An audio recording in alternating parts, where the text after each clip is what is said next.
Bonsoir tout le monde, j'espère que vous allez bien. Donc, dans cette séance, ce sera bien sûr la deuxième partie des valeurs de l'imparfait et du passé simple. Donc, dans la vidéo précédente, nous avons vu les valeurs et la formation du passé simple et de l'imparfait. Maintenant, on va voir bien sûr la deuxième partie qui sera dédiée bien sûr aux valeurs de l'imparfait. Mais avant, il faut savoir une chose, c'est que pour les valeurs ou bien pour l'utilisation du passé simple et de l'imparfait, donc généralement, il y a deux utilisations, d'accord? Il y a des actions de premier plan et des actions d'arrière-plan, d'accord? Donc ça, c'est très très important concernant l'imparfait et du passé simple. Donc j'explique. Concernant bien sûr les actions de premier plan, c'est-à-dire les actions principales, nous avons par exemple, et les actions bien sûr d'arrière-plan, ce sont les actions secondaires. Donc action de premier plan, action principale, action d'arrière-plan, action secondaire. Donc pour chaque action, il y a un temps, d'accord, qu'on va utiliser. Pour les actions principales, c'est toujours, c'est-à-dire les actions de premier plan, c'est toujours le passé simple. Alors pour les actions euh, d'arrière-plan, c'est l'imparfait. Je vais vous donner un exemple. Par exemple, on va dire, euh, par exemple, je regardais la télévision, tout à coup, le téléphone sonna. Donc ici, quelle est l'action principale? Est-ce que c'est le fait, de regarder la télévision ou bien que le téléphone a sonné? Bien sûr, le plus important, une fois le téléphone sonne, c'est on va se diriger, voir bien sûr qui a téléphoné ou bien sûr pour répondre. D'accord? Donc l'action principale ici, c'est que le téléphone a sonné. D'accord? Donc on va utiliser le passé simple pour sonner et oui, l'imparfait, bien sûr, le fait de regarder. Donc on va dire, je regardais AIS, la télévision, tout à coup le téléphone sonna. D'accord? Donc on va voir un autre exemple. Par exemple, on va dire, nous attendions le bus quand Émilie arriva. Donc ici, qu'est-ce que nous avons utilisé? Nous attendions le bus. Donc le plus important ici est l'action de premier plan, c'est que Émilie est arrivée. Donc c'est pourquoi nous avons utilisé le passé simple.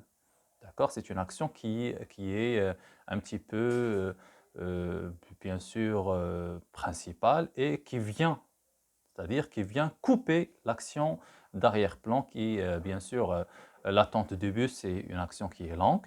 Et bien sûr, lorsque je parle aussi de regarder la télé, c'est une action qui est longue et ça reste bien sûr d'arrière-plan. D'accord? Donc maintenant, on va voir une autre valeur, bien sûr, la valeur de l'imparfait. Bien sûr, il y a une valeur qui est très très importante. Donc ici, vous allez suivre avec moi ce petit texte et on va essayer de l'analyser ensemble. Donc, lisez le texte. Donc, la première des choses qu'il faut savoir, c'est repérer les verbes dans ce texte et savoir bien sûr à quel temps ils sont conjugués. On va voir alors. Alors, le premier verbe que nous avons ici, c'est le verbe être, conjugué bien sûr à l'imparfait. Le deuxième verbe, bien sûr, c'est sembler, conjugué lui aussi à l'imparfait avec la terminaison AIUNT, bien sûr, troisième personne de pluriel. Alors, est-ce qu'il y a un autre verbe? Oui, effectivement, c'est refléter. Alors ici, qu'est-ce que nous avons? Donc nous avons ici un brave homme. Un brave homme, c'est qui? C'est Louis. Donc ici, c'est une caractéristique qui est liée à Louis. Donc automatiquement, on va dire c'est une forme de description. D'accord? Donc ici, nous avons ici, donc Louis était un brave homme. Donc était un brave homme, on va dire c'est une forme de description. Et c'est une description, effectivement. D'accord? Donc, semblait toujours perdu. Voilà, donc ici aussi, c'est une forme de description. C'est-à-dire, ses yeux semblaient toujours perdus. Donc là, on décrit les yeux. D'accord? Donc, sa barbe reflétait. Donc ici, il y a une description de la barbe de Louis. D'accord? Donc, la première des choses, ou bien la déduction, c'est que l'imparfait sert ici à décrire une personne. C'est un temps de description par excellence. D'accord? Donc ici, vous avez bien sûr un petit exercice à faire, souligner les valeurs à l'imparfait et indiquer leurs valeurs. Donc ça, c'est très très important. Je vais vous donner le texte. Mettez pause bien sûr, lisez le texte, repérez les verbes, à quel temps ils sont conjugués et bien sûr, quelle est leur valeur. Mettez pause et répondez à cette question. Donc j'espère que vous avez maintenant répondu. Hop, voilà ça. Bon, ça c'est la correction bien sûr. Ici, nous avons Lucie était grande et d'une beauté remarquable, ainsi de suite. Donc tout ce texte, si vous essayez de le lire pour faire vite, et vous allez trouver que généralement tous les verbes qui sont conjugués à l'imparfait, ils servent bien sûr à décrire le portrait physique de Lucie. D'accord? Alors, on va voir maintenant une autre valeur. Alors, ici, qu'est-ce que nous avons? Nous avons, à l'époque, je rêvais toutes les nuits de pouvoir voler. Donc ici, nous avons bien sûr, à l'époque, je rêvais toutes les nuits de pouvoir voler. Donc le verbe, bien sûr, ici, qu'il faut repérer, c'est rêver. Nous avons aussi pouvoir et nous avons voler. Donc ici, nous avons trois verbes, mais on cherche toujours les verbes qui sont conjugués à l'imparfait. La marque, bien sûr, ici, c'est AIS, donc automatiquement, c'est l'imparfait. Donc ici, pourquoi ce verbe est conjugué à l'imparfait et non pas au passé simple, bien sûr? Donc ici, il faut chercher, bien sûr, une expression pour justifier cette utilisation. Alors, l'expression ici qui justifie, c'est toutes les nuits, c'est-à-dire ici, il y a une forme de répétition. Et là où il y a la répétition, automatiquement, donc il y a une forme d'habitude. D'accord? Donc, voilà.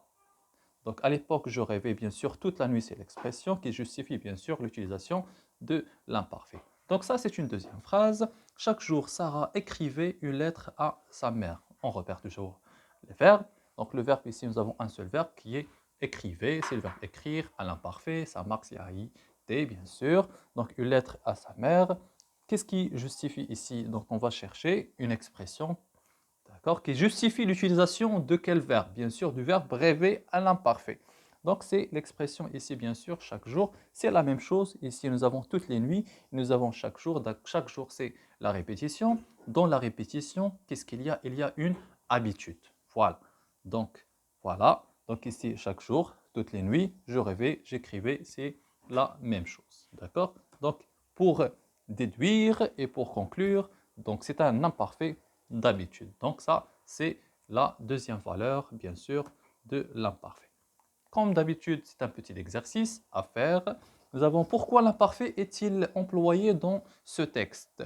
Quelle impression cela produit-il? Donc cette question, j'ai déjà répondu, bien sûr, en expliquant la leçon. Donc vous n'allez qu'à voir. Bon, voilà le texte, bien sûr, il est accompagné de la question. Mettez pause, lisez le texte et on va revenir, bien sûr, pour la correction. Alors, on va voir maintenant. Alors, voilà la correction. Si vous avez repéré les verbes comme d'habitude, vous allez trouver ces verbes-là.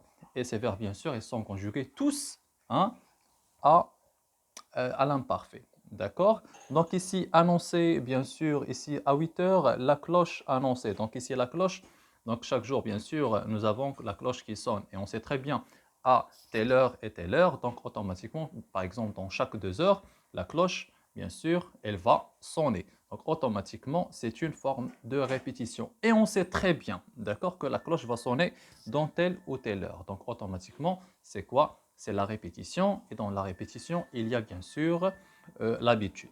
D'accord? Donc, bon, c'est la même chose pour tous les verbes. On va faire ici, on va voir on rentrait et on se couchait. Bien sûr, chaque soir, on rentre et bien sûr, pour dormir, bien sûr. Donc, ça c'est la même chose, pardon. Voilà, donc rentrer et se coucher, c'est une répétition. Dans la répétition, qu'est-ce qu'il y a? Il y a bien sûr l'habitude. Voilà. Voilà, donc il s'agit d'un parfait d'habitude qui indique comment se dérouler l'action d'une manière répétitive. D'accord? C'est ça la réponse à notre question. Voilà, donc c'est tout. Donc ce qu'il faut retenir, bien sûr, c'est que l'imparfait, c'est un temps, bien sûr, d'arrière-plan. Donc, pour les actions qui sont secondaires, le passé simple, c'est pour les actions de premier plan, c'est-à-dire les actions principales. L'imparfait aussi, c'est un temps, bien sûr, de description, d'accord? Aussi, c'est un temps qui sert, bien sûr, à une certaine habitude et, bien sûr, et lorsque je dis l'habitude, c'est la durée. Et lorsque je dis la durée, automatiquement, on parle de la répétition. Voilà. Donc, généralement, c'est tout. Donc, n'oubliez pas, bien sûr, de voir toute la vidéo. Donc, il y a une autre vidéo. Donc, mettez bien sûr, cliquez sur j'aime, abonnez-vous, partagez avec tous les étudiants. Et bien sûr, j'oublie pas de remercier mes élèves. Dédicace, bien sûr, à tous mes élèves, hein, sans exception. Donc, d'ici là, portez-vous bien, prenez soin de vous et à la prochaine.